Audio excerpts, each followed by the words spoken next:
찬송가 89장의 샤론의 꽃 예수라는 이 찬송가 가사처럼 예수님의 향기가 우리의 일상 속에 맡겨집니다.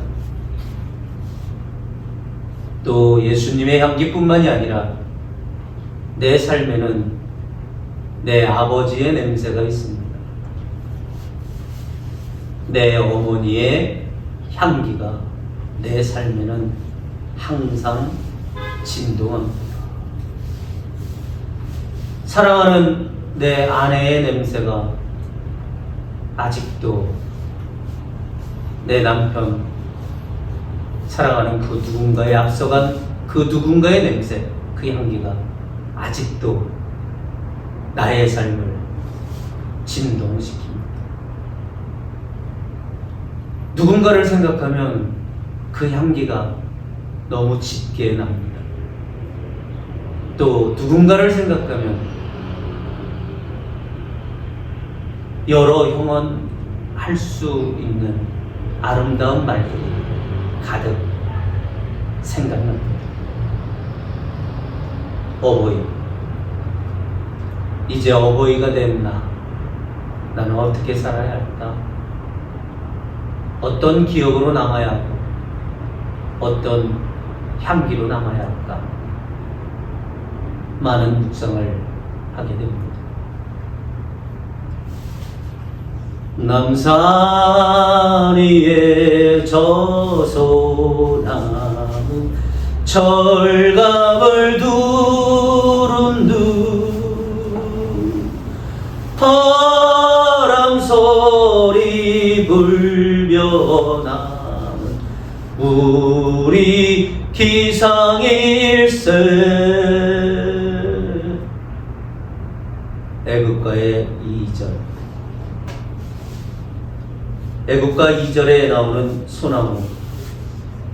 소나무는 변치 않는 절개, 강인함을 생각하게 합니다. 또 애국가 2절에 나오는 철갑을 두른 듯 이라는 이 표현은 굳건한 방어 의지를, 나라를 지키겠다라는 그러한 신념, 그 의지를 비유하여 애국가의 가사가 만들어졌습니다. 소나무 하면 자연스럽게 생각나는 모양이 있고 모습이 있습니다. 소나무의 향기도 나는 듯합니다. 소나무 하면 말입니다. 잎이 바늘처럼 뾰족한 침엽수 중에 사계절 내내 잎을 유지하는 늘 푸른 나무, 즉 침엽 상록수는 그 중심 줄기가 곧게 일자로 높게 뻗는 것이 특징이지만, 그렇지만 소나무는 각자의 환경에 따라 중심 줄기가 휘어져서 구불구불하게 자라고 나무마다 구부러지는 모양이 다릅니다.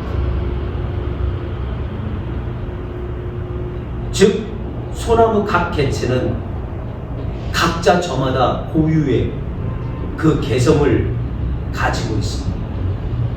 구부러짐이 너무 멋있게, 그리고 견고하게. 험한 환경일수록 이러한 구부러짐은 더 심하게 관찰되어집니다. 소나무 각각의 모양대로 그 줄기에서 척박한 자연을 이겨내는 나무의 강한 생명력과 역동성을 느낄 수 있어 여러 분야에서 즐겨 언급하고 있는 나무 중에 하나가 소나무입니다.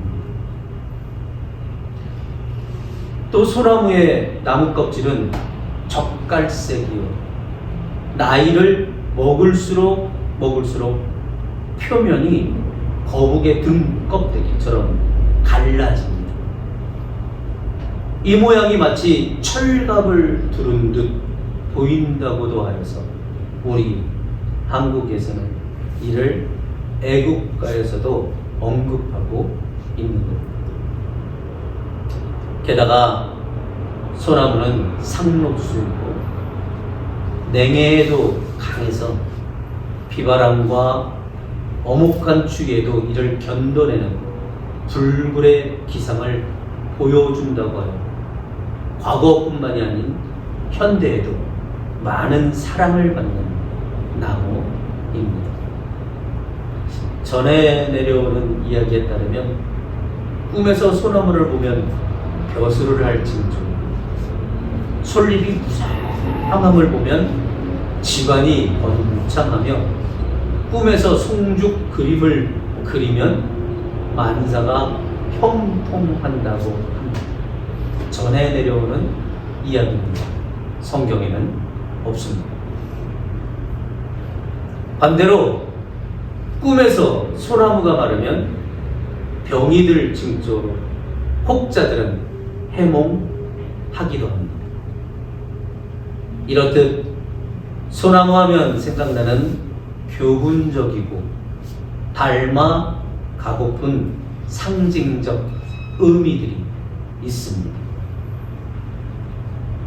어버이날을 지내며 어버이, 아니 나의 어버이 하면 우리는 무엇이 생각나시나요? 소나무 하면 생각나는 그 좋은 단어들, 닮아가고픈 그 의미들. 그렇듯 나의 어버이, 그리고 우리의 가족과 주변 사람들이 어버이가 된 나를 생각할 때 어떤 단어들을 생각할까?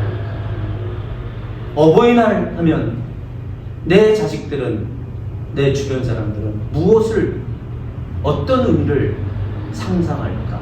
또 말할까? 옷가게에 가득 채워있고 길거리 틈이 있는 곳마다 질비하게 벌려놓아 하루 단 하루 팔려나가는 카네이션? 아님 북적거리는 음식점 테이블마다 어색하여 굳어진 표정으로 대화가 익숙하지 않아 무표정하게 앉아 그저 한 끼를 입에 넣는 모습들, 그리고 음식 씹는 쩝쩝 소리들.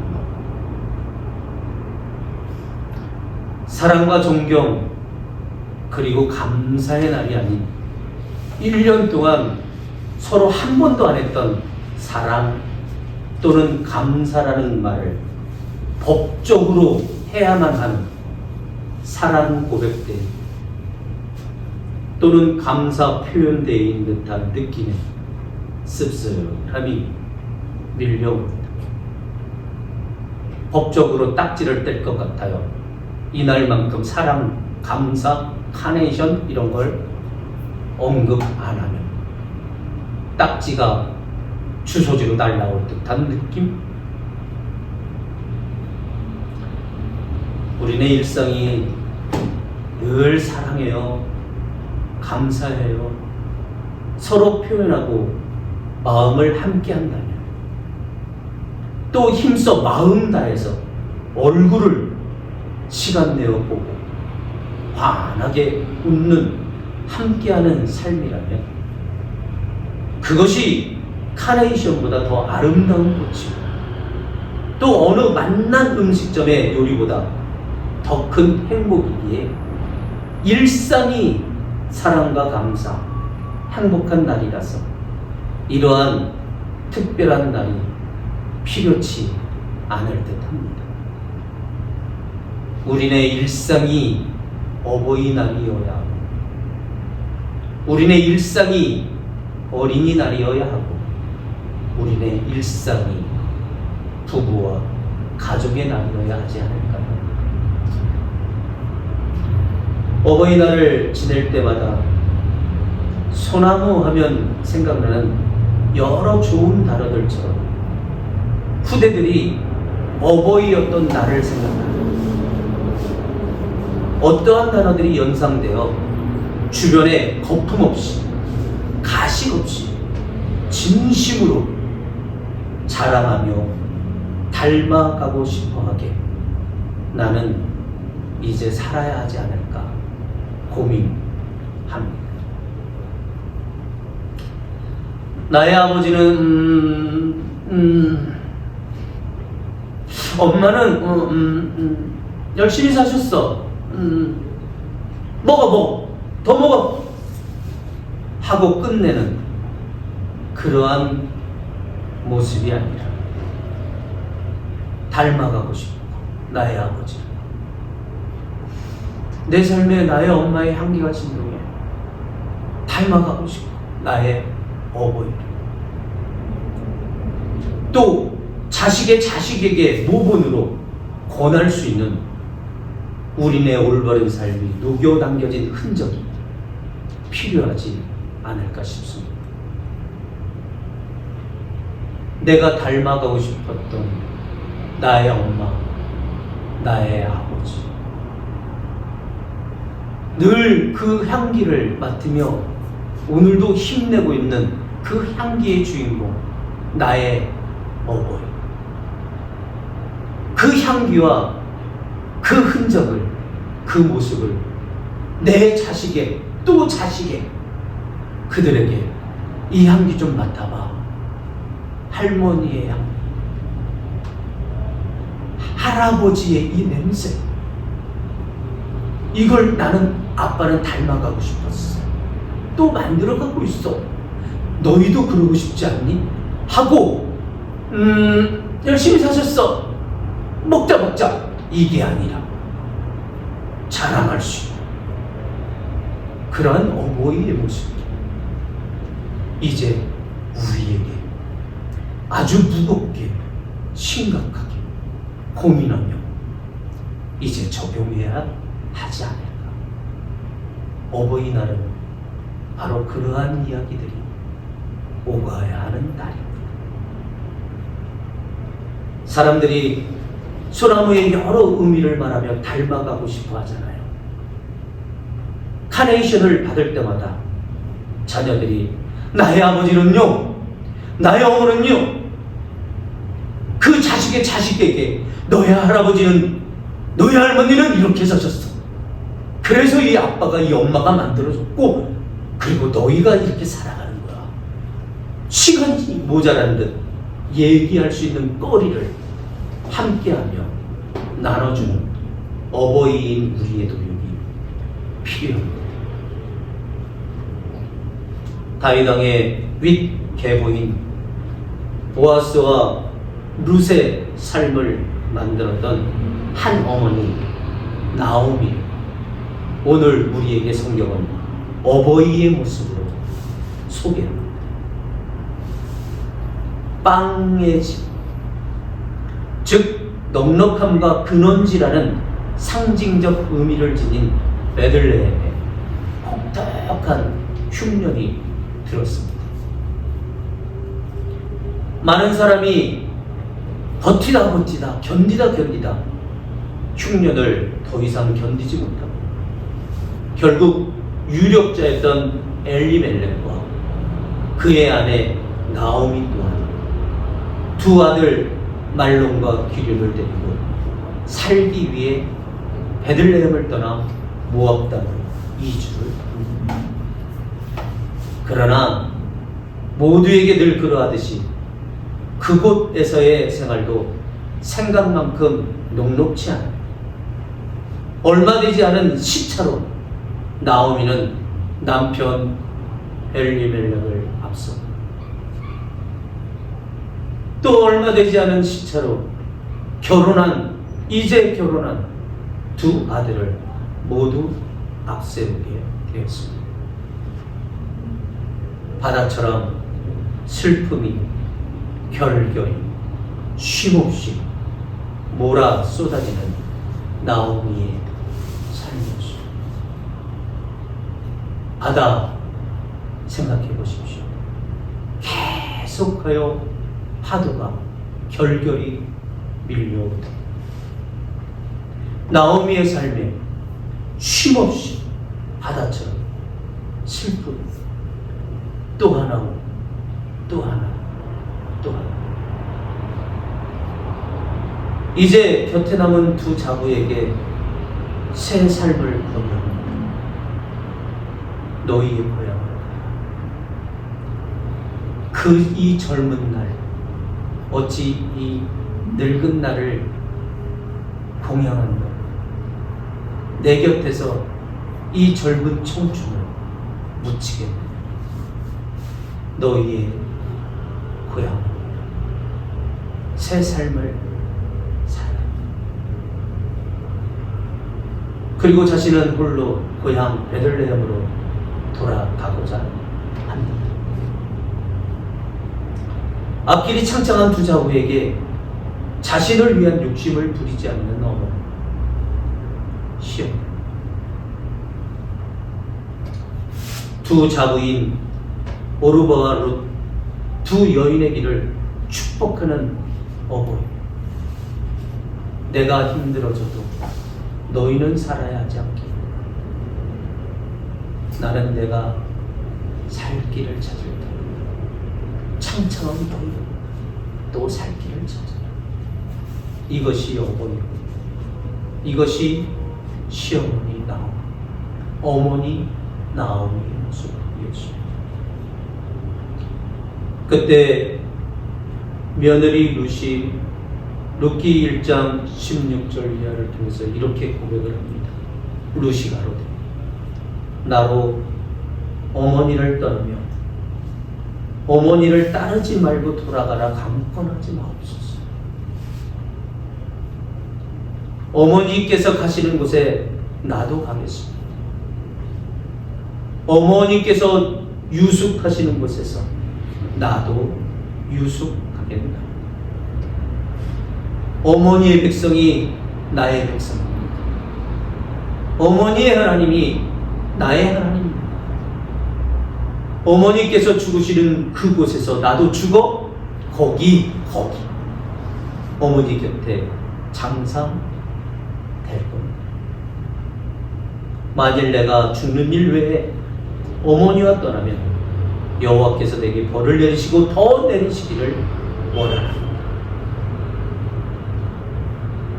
며느리 룻은 시어머니 나오미의 일상을 곁에서 늘 보았습니다. 그리고 닮아가기를 원하고 있었던 거예요. 나도 내 어머니 내 시어머니 나오미의 저 일상처럼 나도 저렇게 살아야 해. 나오미의 그 삶의 향기를 맡으며 이게 사는 것이구나.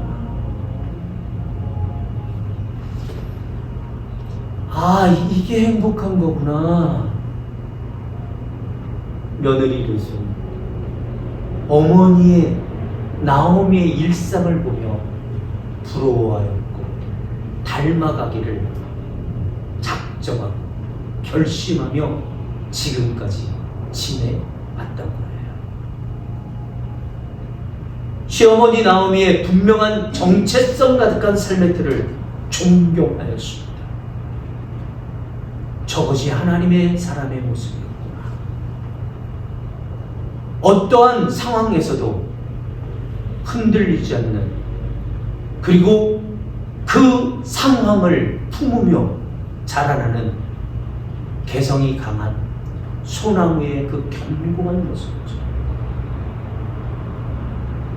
시어머니 나오미의 그 정체성 확실한 확고한 그 모습을 보며 존경하고 자신도 어머니의 인생의 틀을 자신의 틀로 만들어가던 중이었던 것이에요. 시어머니 나오미의 확고한 신앙과 꿈을 며느리 룻도 자신도 꿈꾸고 있었던 겁니다. 너무나 좋아. 어머니의 그 가치관이 너무나 좋아.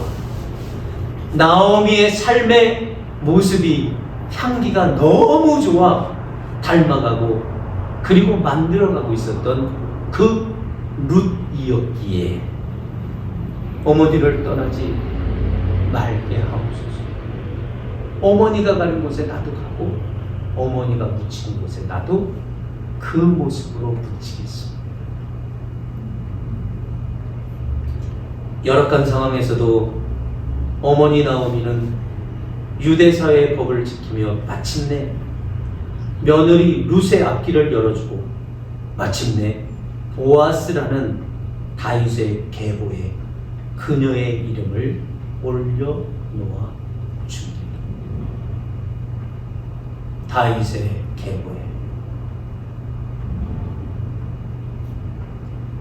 말뿐인 부모가 아닌 삶으로 보여주고 알려주고 삶으로 존경받는 이런 어머니, 이런 어버이의 삶을 위한 부단한 노력이 우리에게도 필요할 때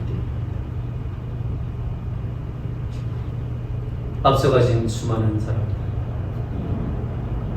그 모습을 닮아가고 싶습니다. 그 향기를 나도 뿜어내고 싶습니다. 그래서 우리의 후손들이 나를 생각할 때, 우리를 생각할 때 그 모습을 나도 닮아가야지. 또 누군가에게 권하지. 이 아버지 냄새, 이 엄마의 향기, 내 삶에도 이런 향기가 나야 되는. 또 자식의 자식에게 자랑스럽게 당당하게 권할 수 있는 그 어머니, 마리아는 삶으로 함께 만들어가는 그 어머니, 그게 우리여야 하고 그게 또 우리의 자식이어야 하고 또 자식의 자식이어야 합니다. 부모 잘 만나서라는 말이 있죠. 안타깝게도 부정적 표현으로 많이 사용되고 있습니다. 그런데 자녀들이 부모를 선택할 수는 없지만 그러나 정말 부모를 잘 만나야 부모 잘 만나서 나는 이 말이 이제는 바르고 옳은 부모가 되기 위한 부모의 노력을 요구하는 긍정적 표현으로만 사용되기를 희망합니다. 교육은 학교와 사회에서 이루어지죠. 그러나 그 전에 놓치지 않아야 할 가장 중요한 한 가지, 그것은 바로 교육은 가정에서부터 출발한다는 것을 간과해서는 안 되는 것입니다. 가정에서 출발해서 학교와 사회를 거쳐 마지막으로 또 가정에서 마무리하는 것이 교육입니다. 지금 이 시대에, 아니 과거로부터 앞으로 미래까지 학교 및 청소년 문제, 경제사회 전반적인 문제의 해법은 부모가 올바른 교육을 잘 받았을 때, 즉 바른 어버이가 되기 위한 부모의 교육이 스스로에게 또 사회적으로 조성되어질 때, 바로 이 모든 문제의 해법이 우리에게 주어질 수 있다는 것을 조심스럽게 생각합니다. 우리의 삶 속엔 각종 면허를 따기 위해서 공부하고 연습하고, 탈락하면 또 시간과 마음과 때로는 경제적 부담까지 당연히 감수하며 도전하고 또 도전합니다. 부모가 되기 위한 공식적인 면허는 없지만 자기 스스로 간절함과 책임 의식으로 바른 부모가 되기 위해 스스로를 만들고 다듬고 되어져야 합니다. 이유는 분명하죠. 부모라는, 즉 나로 인해 자녀의 인생이 결정이 되었죠. 그리고 자녀의 인생으로 인한 주변 사람과 주변 사회의 모습이 그렇게 되어지기 때문입니다. 못된 엄마의 표독스러움은 그 딸도 표독스럽게 닮아가더라. 무법과 불법 투성인 아버지의 모습은 마치 권리인 양의 모습으로 못된 아들의 행태를 고착화시키더라. 그래서 어떤 아이의 삶의 모습을 보면 그 부모를 가늠할 수 있습니다. 나의 모습은 나의 어버이의 모습이니까. 못마땅한 그 아이를 내가 그렇게 교육시켰고, 아버지인 내가, 어머니인 내가 그런 아이로 계속 만들어가고 있다는 것을 알아야, 어떠한 상황이 펼쳐지면, 즉 어떠한 결과를 이야기할 때면 자녀들은 부모를 말합니다. 부모님이 이렇게 가르쳐주셨어요. 부모님이 알려주셨어요. 부모는 자녀를 이야기합니다. 부모의 삶 그 자체가 자녀입니다. 즉 교육의 결과를 드린 것입니다. 부모로서 면허를 스스로 취득해야 합니다. 공식적인 법적 인정도 중요하지만 자기 스스로의 자격 면허를 평생 갱신하고 또 갱신하고 또 갱신하고, 부모 면허는, 어버이 면허는 매일 매시간 갱신합니다. 내 자녀와 이별을 하기 전까지. 편협되지 않은 부모의 가르침이 필요합니다. 편중되지 않은 부모의 교육이 있어야 합니다. 편협됨의 원인은 자신의 기준으로 모든 것을 판단하고 설정한다는 것입니다. 그래서 이기적인 아이들을 보면 그 부모가 이기적이에요. 다른 아이들 필요 없어. 내 새끼만 잘 되면 돼. 다른 사람들이 뭐 우리만 잘 되면 되지. 이기적인 것은 그의 부모의 모습이요, 그 부모의 이기적인 모습은 또 그 선대의 이기적인 모습. 혹 지금까지 이기적인 그러한 기준이 나에게 있었다면, 나로부터, 내 대로부터, 어버이가 된 내 때부터 이제 이타적인, 사회적으로, 그리고 많은 것을 품을 수 있는, 그래서 내 때로부터 이제 다시 시작하여 내 자녀의 삶의 기준이 이타적이고, 더 나아가 그리스도인다운 그러한 삶의 한계를 샤론의 본 예수와 같은 냄새나는, 향기나는 이러한 시작이 있어야 합니다. 교육의 부재로 인하여 나타난 당연한 결과론적인 현상, 그것이 바로 부모, 자녀의 그 잘못된 모습입니다. 출산을 하고 그 기쁨, 그리고 성장하는 아장아장 걸어가는 그 기쁨, 그 기쁨과 동시에 존재하는 수고와 당연한 애씀들처럼 부모, 면허에 대해서 스스로 당연한 애씀이 필요합니다. 부모의 교육은요, 가르치는 것이 아니에요. 우리는 대다수의 부모들이, 어머니들이 자녀를 가르치려고 해요. 그런데 그 어머니의 교육은 가르치는 게 아니에요. 몸소 어깨를 내어주고, 기대게 해주고, 보여주고, 함께하는, 이것이 올바른 부모의 교육의 모습입니다. 자식들을 가르치는 부모들, 말로 100마디, 1000마디, 만마디로 가르칩니다. 다투고, 의상하고, 등 돌리고, 결과입니다. 그러나 가르치는 것이 아니라 몸소 보여주는 부모의 그 교육은 갈라질 수도 없고 등 돌릴 일이 없어집니다. 그저 몸소 보여주는 어버이의 그 교육의 모습에 자녀들이 냄새를 자신의 것을, 향기를 자신의 것을 흡입합니다.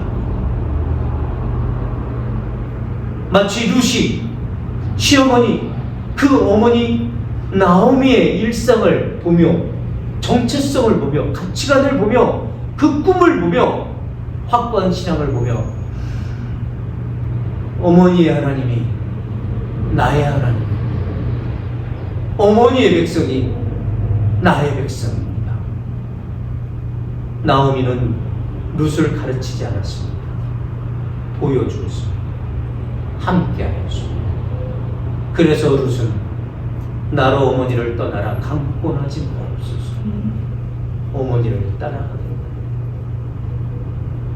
그 올바른 부모 교육은 다윗의 계보에 당당히 룻, 보아스와 룻의 후손이 다윗이었고 예수 그리스도이었더라. 성경은 증거합니다. 우리 아이들에게, 그리고 시대의 무사람들에게 나는 어떤 어버이로 있는가를 생각하는 그 순간, 고찰의 그 순간, 일상이 존경과 사랑, 그리고 감사가 넘치는 행복이 매일 될 줄 믿습니다. 그렇게 되어가는 우리의 한 주간이 또 되기를 주의 이름으로 축원합니다.